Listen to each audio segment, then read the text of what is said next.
I've never told him this, but I do see a bright future in Guzhen. Sa kastilyo ng Aberlen, nagkaroon ng isang malakas na iyak galing sa isang batang sanggol. Ang pag-iyak na ito ay ang siyang sumira sa katahimikan ng buong lugar. Masasabi na yun na ang panahong pinakahihintay na kung saan ipinanganak na ang batang tagapagmana. Ang angkan ng Paxley ay itinuring na isa sa mga pinakamaimpluwensya at makapangyarihang angkan na may malawak na kaugnayan sa imperyo ng Moneyan. Sa araw ding yon, itinakdanan nila ang batang tagapagmana sa kayamanan at kapangyarihan na meron ng pamilya.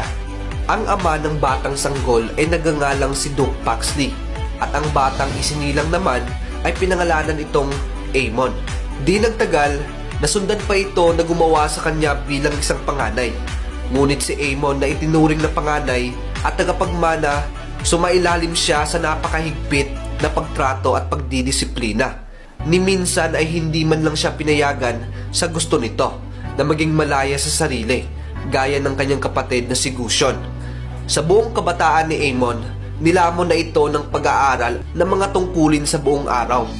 Habang lumalaki si Aemon, hindi lang niya natutunan ang mga bagay na kinakailangan bilang isang maharlika, kundi tinuruan pa siya ng kanyang ama ng isang lihim na kapangyarihang sikretong ipinasa sa mga panganay. Ang lihim na spell na ito ay isang malademonyo. Nagkakaroon ng walang awang pagpatay kung sakaling gagamitin ito.